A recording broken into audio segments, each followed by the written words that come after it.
Hello everyone, Radhe Radhe. कैसे हैं आप सभी? तो गर्मी से थोड़ी सी राहत तो ज़रूर मिली है, तो आप सभी को भी मिली होगी।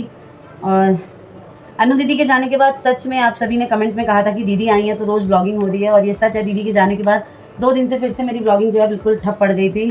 तो आज मैंने सोचा नहा धो के आज मैं फिर से आप सभी से मिलती हूँ, है ना। नहाने में हो जाता है बहुत ज़्यादा लेट, छुट्टियाँ चल रही हैं तो सुबह उठने में ही हम बहुत लेट कर देते हैं। तो अभी हमारी थोड़ी सी डांट पड़ी, ज़्यादा तेज़ नहीं पर थोड़ी सी पड़ी, कि जो है ना गार्जियन जो हैं उनसे डांट पड़ी है कि हम नहाते देर से हैं, खाते देर से हैं, और बीपी तो लो होगा ही। बीपी लो तो है, कोई बात नहीं। पापा पीछे आके बैठे हैं, थोड़े थोड़े दिख रहे हैं, पूरे नहीं दिख रहे हैं आप सभी को।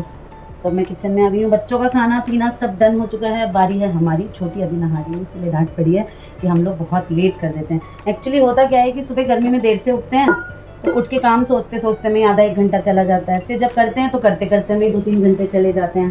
पापा पता ही नहीं चलता 1 कब बज जाता है, 2 कब बज जाते हैं। बताओ, बच्चों के स्कूल खुलवा दिए जाए, ऐसा करें तभी हम रूटीन में आएंगे, वरना हम बिगड़ चुके हैं बिल्कुल। हाथ से निकली हुई औरतें हैं हम। पापा हाथ से निकल रही है बिल्कुल। हमें कंट्रोल में रखने के लिए बहुत ज़रूरत है किसी की। तो ये पावर कौन लेना चाहेगा घर में, अभी पता करते हैं। हेलो पप्पा, राधे राधे कह देते हैं। मैं कह रही थी कि हम बिगड़ी हुई औरतें लेट नहाती हैं, ना, तो हमें डांटने का अधिकार किसका है, आपका या सर जी का जो अंदर ऑफिस कर रहे हैं, किसका है?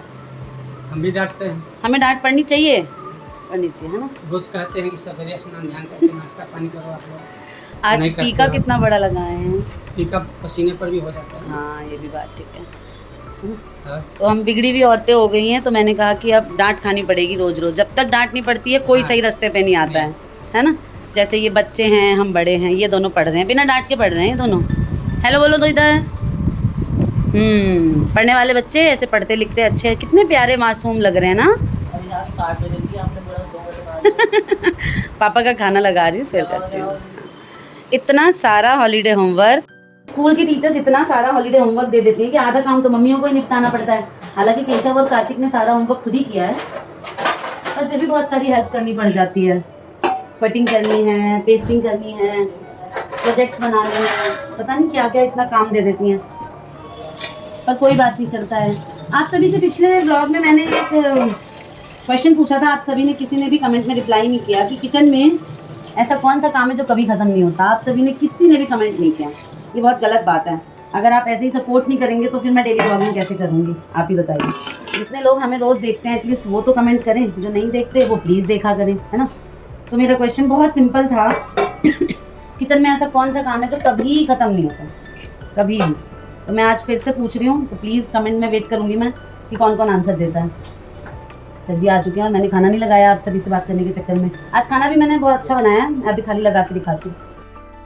तो दुनिया भर के आइटम बना दिए हैं। ऐसी ही अरबी की सब्ज़ी खाने का मन था मेरा, और ऐसे ही। हाँ, और बिल्कुल बिना पानी के धनिया की चटनी। गांव से चाची जी आई हुई थी, उस दिन हम रिकॉर्डिंग ही नहीं कर पाए, मैं थोड़ा बिजी था। और बैंगन का भरता, जेठ क्योंकि ख़त्म हो चुका है, बैंगन स्टार्ट कर दिया हमने।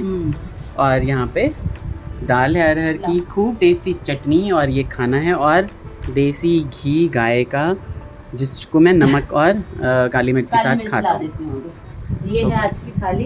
किसी को बनाने में लेट हो गया मुझे, और वैसे भी लेट हो जाता है। आजकल बहुत लेट होता है, 10-10 बजे सो के उठती हैं दोनों। हाँ, 10 नहीं, 8 और 9, 8-9 के बीच। उसके बाद चाय पीते पीते 11 बज जाते हैं। काम शुरू करते करते 10 साढ़े 10 यही है। अब मुझे ही थोड़ा ना एक्टिव होना पड़ेगा घर में। मैं समझ रही हूँ, मैं ये चीज़ पहले ही ब्लॉग में बोल चुकी हूँ कि हमें डांट की सख्त जरूरत है, हम बिगड़ चुकी हैं दोनों। सही क्यों कार्तिक, सही बात है, सही बात है। हाँ, गुड। मैं तो खुद ही और केशव लगा हुआ है बेचारा अपना होमवर्क करने में। इन लोग पढ़ते कम है ये लोग, और प्रोजेक्ट ज़्यादा बनाते हैं। हाँ, तो कार्तिक ने दिखा ही दिया है आपको कि मैं किसी तैयारी के साथ फिर से आ चुकी हूँ किचन में। आज दोपहर के इतने टेस्टी खाना खाने के बाद, आराम करने के बाद, बच्चों को लगी है अब शाम की भूख। सुबह की भूख अलग होती है, शाम की भूख अलग होती है। गर्मी छुट्टियों में ये सब स्पेशल होता है घर में। पीछे छोटी है तो मैं उसको देख के हंस रही हूँ। तो आज मैंने जो इतनी सारी कटोरियाँ प्रिपेयर की है वो इसीलिए कि आज मैं प्रॉपर जो है ना आपके साथ ब्लॉगिंग कर रही हूँ एक रेसिपी के साथ। आज मैं बना रही हूँ सूजी का उपमा, और वैसे वो सूजी का ही बनता है उपमा।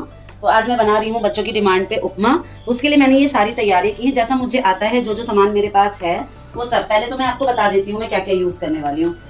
सबसे पहले तो ये सूजी है, सबसे मेन ये घी है जिसमें ये इसको फ्राई करेंगे। तरीका मैं आपको अभी दिखाऊंगी।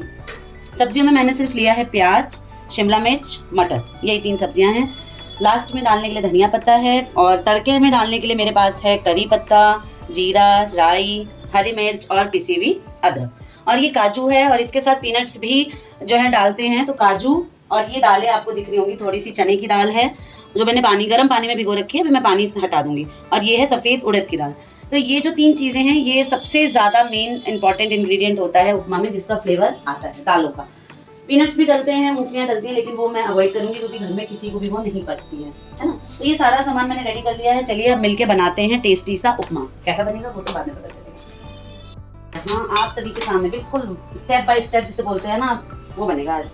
तो यहाँ घी जा रहा है कढ़ाई में, घी डल चुका है। अब इसमें जाएगी ये सूजी और इसे हमें लाइट ब्राउन शेड का भूनना है। तो जब तक ये भूनता है तो भूनने के बाद आगे का स्टेप है। यहाँ पे सूजी भुन गई है मेरी घी के साथ और बहुत अच्छी खुशबू पूरे घर में आ चुकी है।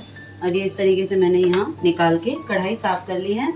और अगेन अब हमें थोड़ा सा घी डालना है, थोड़ा ही डालते हैं क्योंकि ऑलरेडी हम बहुत डाल चुके हैं।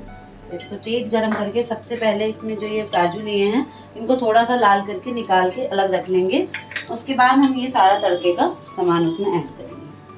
थोड़ा सा ये गरम हो जाता है।